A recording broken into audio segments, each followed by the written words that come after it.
Oh, we didn't talk about where we're going. We're going on the glacier. We're going to go walk on a glacier. Why do you want to walk on a glacier? Well, before it melts. No, I'm serious. Oh, but these things are huge. I mean, they're bigger than this. Bigger than this island. Okay, I'm of an age where I don't know if I can walk on a glacier in 5-10 years. Oh, okay, so you want to do it now? I do. All right.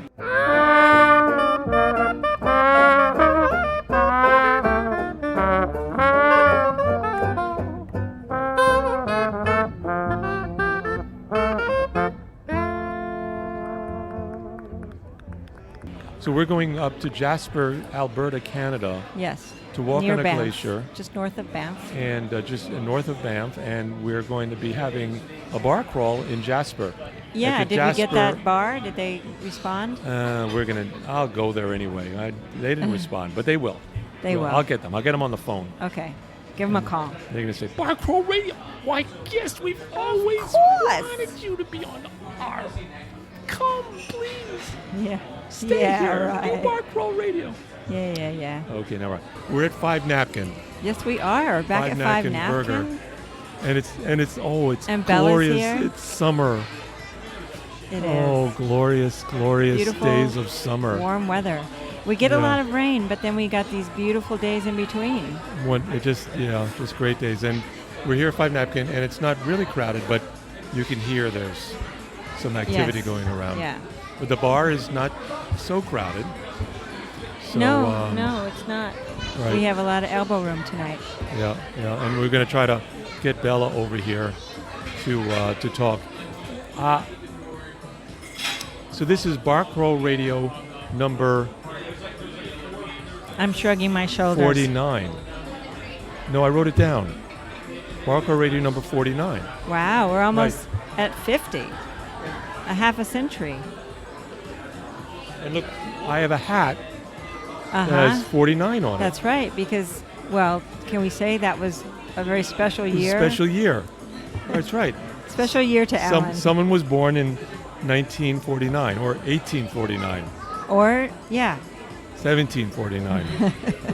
Not 2049 was not there yet. You'd be famous. But when we get to 2049... That'd be cool. We'd be rich. If you were 200 years old, that would be so cool. Wow. Yeah, cool for you, maybe. Yeah, no, maybe not so cool for you. No. Being 200 is not cool for anybody. You'd be like this old guy with this really young wife. Can you imagine 200? Well, wait. People live... I think that... Haven't we almost doubled our length of life? Yeah. I mean, last time I only lived to 35. Exactly. No. Actually, 38. I think that... I don't know. I don't really know for certain. Because I don't think it was that different. Maybe not doubled. No, it has. But we live longer. It really has. No, I don't think people died in their 30s, but maybe their 50s, 40s, 50s. There you go. Is that all right? No. I think people died in their 40s, even in their 30s. Well, going back to the beginning of last century. Okay, the thing is that the thing. I think so that's good. because they died of diseases, not of old age. You know, I think if you lived past whatever diseases that were going around. That's still true. You lived, you lived to be in your 60s, 70s. If you got through being run over by a horse or outran an arrow. Or no, before antibiotics, if you got a bad scratch, then you got and you died of infection. People died of infection. Oh my God, I've got a scratch. Well, don't scratch. Don't scratch whatever you do. No. You're so silly. Keep your hands off that. It's going to fester and you're going to die. Oh, it weren't good before antibiotics. No. And it's not going to be good again after antibiotics stop working for us. Wow. It's all good news. That and climate change. I know. I think we have a good topic tonight. I'm looking forward to getting into it. I think we do, and it's like, I almost feel as if we're not really qualified to talk about it. Yeah, we have an opinion on it. Well, everybody has an opinion, though. You are qualified because we're public. We're people, we are and this is a public public issue. This is a concern about our public monuments. Yeah, but we have to get like artists in here and historians to talk about this. We are. We're going to do that. All right, so I'm calling the show Hated Statues, Precious Statues. Yeah, they're both, right? Well, I know there are hated statues and there are... But there are hated statues who are others considered to be precious. Exactly. They're hated and precious. Yes. Right. Yes. And they're big little lies, too. Yes. I mean, I actually have a different opinion, though. But we haven't really said what it is we're talking about. You go ahead, then. Go for it. So a few days ago, I read in the New York Times that a mural that was put up in the 1950s by a guy named Arnatov. Russian, right. Arnatov. And it was for the WPA program. I think it was a little later than that. No, he did it for the WPA. WPA? Yeah. I thought he it did was a few murals. I thought it was done in the 50s. But anyway, it was put into a San Francisco high school, the George Washington High School. Yes. And he put up these murals of Washington. 13 panels. Of our president. But it's presenting a view of Washington as he really was. He was a slave owner. Yes. I mean, he was including that. And he was a colonialist, and right. he was part of the genocide or beginning genocide of the native population. At the beginning, it had been going on for right. And so Arnatov depicted this reality of Washington as a man who's not, bowing down praying for the country. Right. As a father of the country, that he had an other side to him. Right, but that's not what the objection to it was. So the school board has an objection to it because there's a lot of there's people who find it offensive. Right. And so they're going to be spending upwards to $800,000 to have it painted over, and they voted for it to be painted over. Okay, so the ones who were offended, though, were Native Americans and black people who felt that it was glorifying white supremacy. Which I don't quite understand, because the mural very clearly... I think in the way that it was treated at the school. For example, one young woman said that people would say, not our food. We were going to be served a steak. It looks really good. Right? Yeah, wait a minute. That is ours. Come to think of it. Yeah. Well, I look at it now. That looks pretty good. One woman said that it was that the school did not teach this history. They didn't teach, they didn't really have any kind of educational reference to this aspect of history, or just about the mural too, and about what the mural depicted. And people would say, hey, meet me later under the dead Indian. The panel that was. Okay. So it didn't, for her, it was demoralizing. And for some of the other people that, Right. But in fact, the mural is a anti-colonial I would say so. mural, right. I would say it was critical. But because it's in a high school, and you see this dead Indian that Washington is walking over. Not Washington, but other soldiers. And in the background you see, slaves, black slaves, working in the fields. In his fields, yeah. At Mount Vernon. Right. That people were offended by that, and so after... Well, they were offended specifically because it wasn't being treated properly, it seems to me.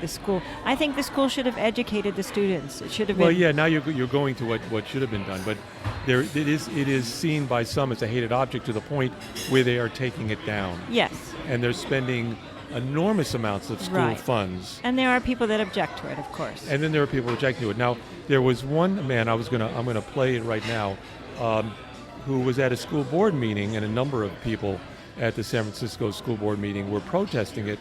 And this guy is Toby Reese of the World Socialist website, who was speaking at the San Francisco school board meeting and giving on testimony on the fact that spending this $800,000 or whatever on taking down this mural by Arnatoff was incorrect. So let's play that quickly. My name is Toby Reese from the World Socialist website.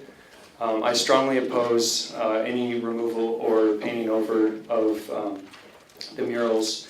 It has nothing to do with social progress or righting past wrongs. The murals have important artistic and historic value. Arnatoff was a left-wing artist who offered a critical view of American history. If people don't want to see unpleasant or potentially offensive images, they should just stop studying history altogether. Despite the justifications that have been presented, this is no better than book burning or other reactionary forms of repression and censorship. Ultimately, it is aimed at blocking the population from understanding American society's contradictory social development, something which has been and continues to be nuanced and complex. The past must be studied, it must be critically thought about, and it must be understood in order to improve the present. Ignorance never helped anyone.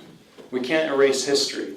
And I encourage people who are interested in speaking to workers around the world and youth to contact me if you'd like to have your voice heard.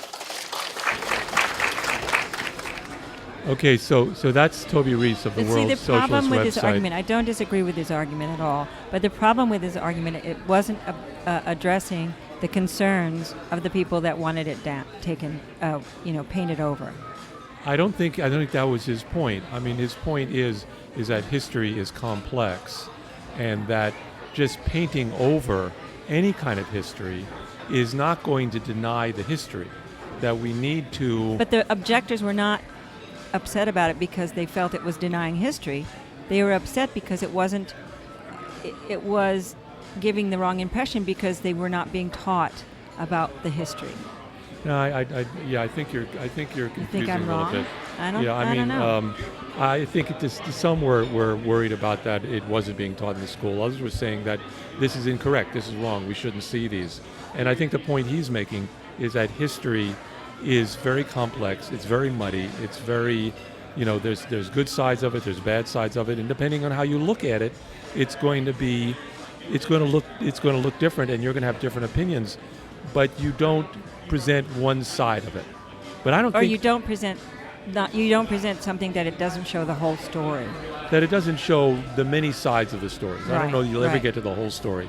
History is a dirty thing, and you if you just present the one side, and usually the one side is the side of those in power. Yes. Those in power control the history. Right. And so this is only one instance of a taking down of a mural. Here we have a mural that, in fact, I would say is supporting proper message that Washington was, in fact, a complex figure, right, who owned slaves and who slayed Native took part Americans. In that genocide. Right. Yes. That story needs to be told, but there's the other side of it, in which we've got statues that are hated, like statues of the Confederacy, right, of Lee.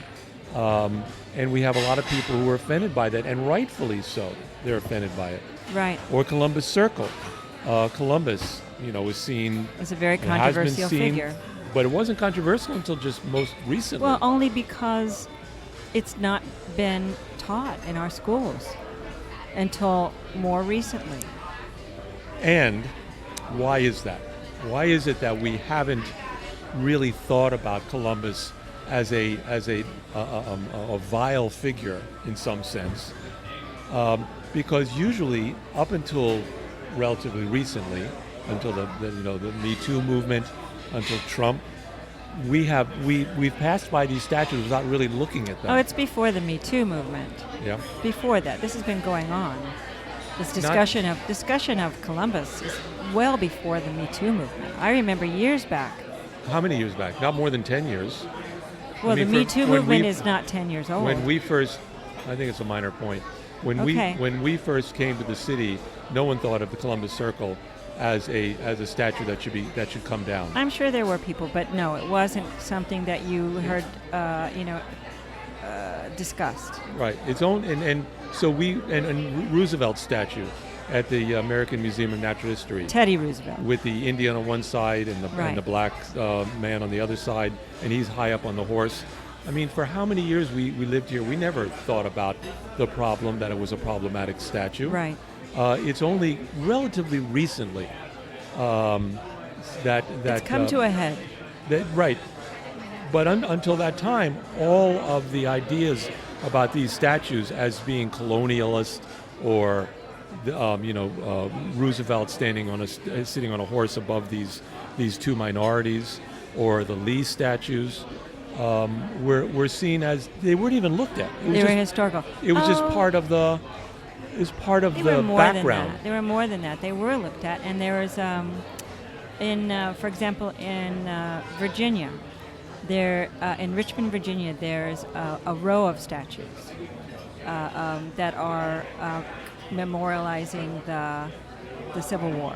Mm-hmm. There's a statue of Lee. There's a statue of Jefferson Davis, and they were at one point looked upon as a tourist site. And there was a billboard in the 50s, saying, "Come see our shrines." They called them shrines. That's right. And they want to take them down. A lot of people want to take them down now.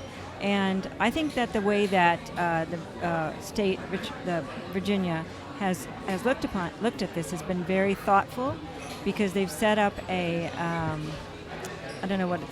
committee in which they take the viewpoints from the public. It's been they're really trying to be thoughtful about how to address this issue of taking down statues, these hated statues. But they're not, even today, they're not hated. Not by everyone. By no. everyone. I mean, there are certain white Southerners who feel that this was an honorable war, and that we have honorable dead, and right. and therefore we need to honor these people. And it's a whole point of view that came up in the last century. It was called the lost cause. Lost cause. I was just going to say that. Yeah. The lost cause. But that these Confederate dead need to be honored, because it's like they died in a cause that they believed in. Okay. But yet the statues of Lee and the statues of Confederate soldiers, there's one called Lonely Sam or something, about a Confederate soldier. They are painful. But there's a lot of these statues that are painful to certain people. And I think certainly because of the way they're presented now. The language around the statue talks about the lost cause, especially Jefferson Davis, and it kind of glorifies that whole idea. And I think that one of the suggestions that has been made is to change the signage to make it more complete about the whole story. Before we get to the solutions, I think we have to really wrap our head around the problem. Okay, but I will say this. I think there are people that support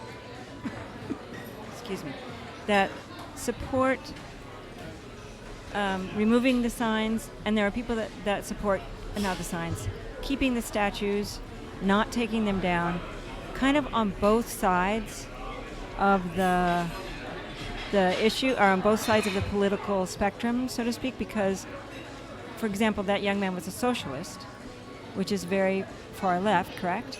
Well, yeah, he supported Arnatov, right. And then there are others, like you say, on the opposite end, extreme conservatists. Mm-hmm. Is that the right word? Some are white supremacists. Maybe that's what I was putting together. Yeah. Being conservative and being a white supremacist. Yeah. Sometimes so extremely, on opposite spectrums, but both sides support keeping them up. I don't follow you. Both support keeping what up? Keeping the statues up, not tearing them down, for different reasons. What statue? I'm not following you. What statues are we talking about, Alan? Well, you were talking about the Confederate statues. Yes. I don't see. I'm not following you. That both sides want to keep the statues up. I'm saying two different groups of people from different political spectrum. Lee's statue was eventually taken down. That's irrelevant to what I'm saying. Then I'm not getting what you're saying. I'm saying that there are. Well, okay. I don't know what order you wanted to do this in, but I'm saying that, in my opinion, and I feel myself to be liberal, I think they should stay up.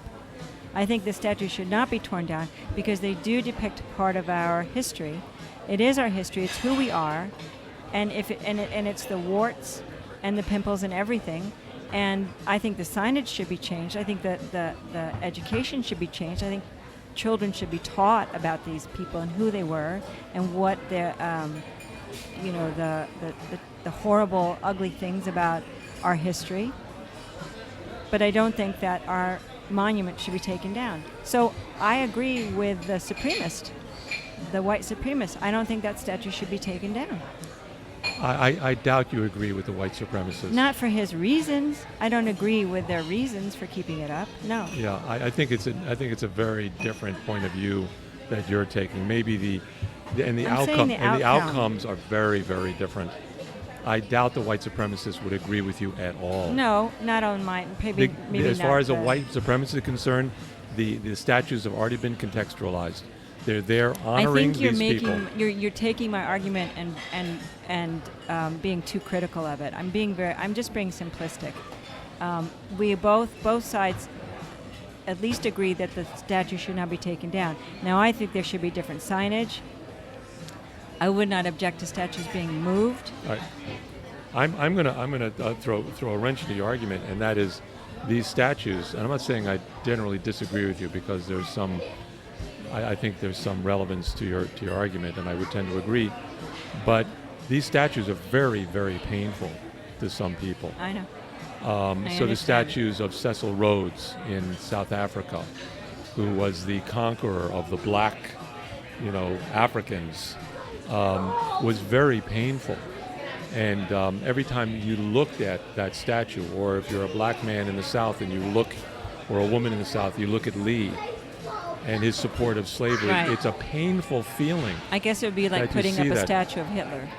And I was thinking about that example too. What if a statue of Hitler were put up? Right, I agree. Or what if a statue of, and it's probably going to happen, of Donald Trump is put up? Oh, God. In which case that would be so painful for many of us to see. Yes. Right? So the question is like, what are the feelings that are represented by these statues? And by leaving them up, those feelings don't go away. But couldn't they be addressed if you changed the signage? I don't know that signage would do anything. Not enough. I don't know, because how many people actually read signs?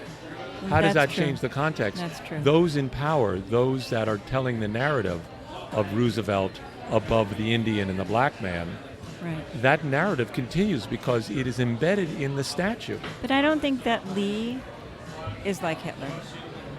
I mean, I can understand the viewpoint of some people. I think if you're be offended by the whole idea of the leader of a Southern movement that was championing slavery. I think you're going in a place that we really can't talk about, because we don't have those feelings towards Lee as some other people do. You're right. Whose families went through slavery and had that experience and were pulled back from the North, because Lee would capture Northern slaves and pull them back into the South into slavery. So I mean. Well, I don't think Lee did it. That was a law, but it wasn't. Lee didn't personally do that. Mm-hmm. He was a general. He was in charge of the war effort. Mm-hmm. I don't know that we need to really get into specifics. Well, like you're that. making statements, okay? What I'm saying is that the statement I'm making, the point I'm making, is that he is a hated statue. Okay. And that doesn't change by changing the signage. I get it. In the same sense, taking the statue down doesn't really hide the history. People are going to feel it's like, how dare you take my statue down? Well, and it doesn't change the fact that we had a civil war, and that our country at one time, all states had slaves, and they had slaves in New York City, they had slaves in New Jersey, they had slaves, in every part of the country, and it doesn't change that. It doesn't take away the fact that this was a slave-owning country when we began, and it was, not written out. It was not stopped, maybe in the beginning when it should have been. So the question is, do we take these statues down? There's a number of statues here in the city that are being considered to be removed. Right. You have a whole list of them there. I didn't bring my list with me, but the New York Post went through and looked at all the statues that are being considered in the city to take down. Right. And we want to bring in, for one of our Bar Crawl Radio episodes, Jonathan Kuhn, A discussion of who this. is in charge of city statues, and see what he thinks about that. You want to name some of those statues that are being considered? Okay, so the Theodore Roosevelt, who was a U.S. president, he's in front of the American Museum of Natural History in Central Park, as Alan just mentioned, was erected in 1940. The statue of the great environmentalist Roosevelt, and that is so true. I mean, he gave us our national parks.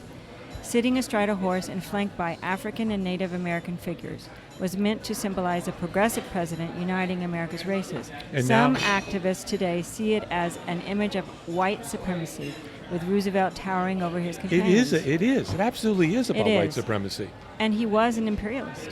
It is absolutely a representation of that. There's no way you can look at it otherwise, the way it is, Right. the way it's set up right there. Right. It's about white supremacy. You know, what he's about... he's sitting on a horse above an Indian and a black man. You know what hasn't been mentioned? It's not in this list. Is the statues in front of the what is now the Smithsonian. It's called the Indian Museum. Erroneously, they should change the name. It's a Native American museum, and it's in the old customs house, way down by Battery Park. Mm-hmm. And in front of it is women. I think it's women. I think it's represented. The different continents are represented by human figures, and there's some kind of aspect of these characters which kind of illustrate what is the verb or the attitude of that continent. So there's a European continent, an American continent. Well, the African continent, it's a woman and she's sleeping. And that was, they considered Africa to be, at the time that these statues were made, to be a backward continent. I mean, that's insulting too. Yep. Yeah, but what would, and absolutely right, and it's not listed here in the post listed, but there's about 30 different statues of people who had some... Henry Ward Beecher, an some abolitionist and orator, but he is depicted with an African-American woman kneeling at his feet to lay palm fronds before him, And which even- some regard as a message of white supremacy. Even Benjamin Franklin. Benjamin Franklin. Statue. Everybody loves Benjamin Franklin. But he was a slave trader. I mean, not a slave trader, but he brokered slave sales in his printing business. Right. And so here are these honored people that are statued here in the city, and yet there's been consideration of taking them down. So the question is, and we started talking about that, is what do we do? None of them have been taken down, but one. Yeah. One has been taken down, and that's Dr. J. Marion Sims. He was a pioneering 19th century gynecologist. It was erected in Central Park, 5th Avenue at 103rd Street in 1894. Sims invented techniques to treat, and it's in relationship to a medical school that it was or is there, or a hospital or something like that. Anyway, Sims invented techniques to treat debilitating childbirth injuries that saved millions of women and are still in use today. But he tested his methods on female slaves in the 1840s, Good. when anesthesia use was rare. And some activists vilify him as America's Mengele. So his statue was taken down, but it was moved to the cemetery where he's buried. And some still object to that because it's an African-American community that surrounds that cemetery. And that's always going to happen. I mean, some statues are taken down and they're destroyed and the metal's turned into something else. I mean, that's one solution. You actually take the statue and reform it into something else. But it's always going to be a hated act by some people. Because some people are going to look and say, why are you taking this statue down? Right. I respect this man. I respect Columbus. Why are you taking that statue down? So I think going back to what you had said earlier is, so what do we do about these hated and precious objects? Yes. Hated by some and seen precious by others. And I mean, there are different solutions to it. I have one solution. All right, what's your solution? I have one idea. There is a group called Adbusters. And the Yes Men are part of the Adbusters. And what they do is they take things that are commercialized and they show how commercialized they are. They kind of break through the corporate, ethos, and they let us know what capitalism really is by taking an image and changing it. So they'll take something like Joe Camel, the Camel cigarette ad with the camel. They'll take Joe Camel and they'll change him to Joe Chemo because he needs chemotherapy. Right. So they actually take the image and they reestablish it. Okay. To show what it really is. Cigarettes are really about cancer. So I'm saying, give over a statue like the Roosevelt statue in front of the American Museum of Natural History, give it over to an artist to reform it in a way that restates what this statue is about. I came up with one solution. You take a rope and you put it in the hand of the Indian and put it in the hand of the black man, and then wrap the rope around Roosevelt's neck and change the narrative, or at least start looking at it in a different way. Okay. So that give the statue over to an artist that doesn't destroy the statue, but in some way that doesn't... rethinks it with a more... forces you to rethink it through an artistic comment. Right. And that was that was just like one idea. And then some... I like that idea, Al. Okay. Well, no reason why... I think it's a good idea, You say too. I don't always like your ideas. Okay. But I like that one.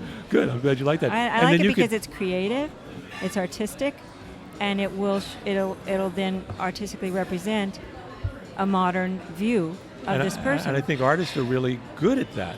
And you could bring in a liberal artist to do something like mine, or you could bring in someone that says, no, I want to reform that and show Roosevelt as a hero and a conqueror. See, that's why. And then every kind of 2 months you could change that interpretation. And so for a year you recontextualize that statue. Right. Yeah. There is an idea. So you're kind of breaking the form by re-looking at it in a new way. It's probably still going to be controversial, but at least you're not tearing down. To me, tearing down the statues is like committing or going for plastic surgery on our country. Removing things that we think are not attractive. Yeah. And it's really never works, I don't think. Yeah. It does that, but it also... And it's a lie. It's a lie. That's what I would say, because what it's doing is it's saying, we are this when actually we're not this. So even you take the statue down, that doesn't change who we are. Right.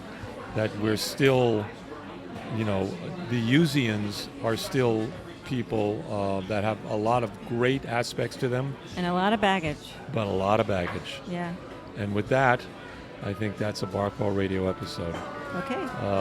Whether and anyone out there who's listening to this, if you have any attitudes, opinions about whether or not these hated statues, precious statues, should be taken down, left up, what should be done? Do you have any solutions? Maybe something else than Becky and I had talked about. Please contact us at barcallradio@gmail.com. Subscribe to us on all the places that you get your podcasts. And we're at 5 Napkin on 84th Street and Broadway. It's still a little light out, and we're going to have a pile of onion rings. Yes, I know we're going to have at least that. And that's it. So this is Bar Call Radio number 49. Ta-ta. Ta-ta.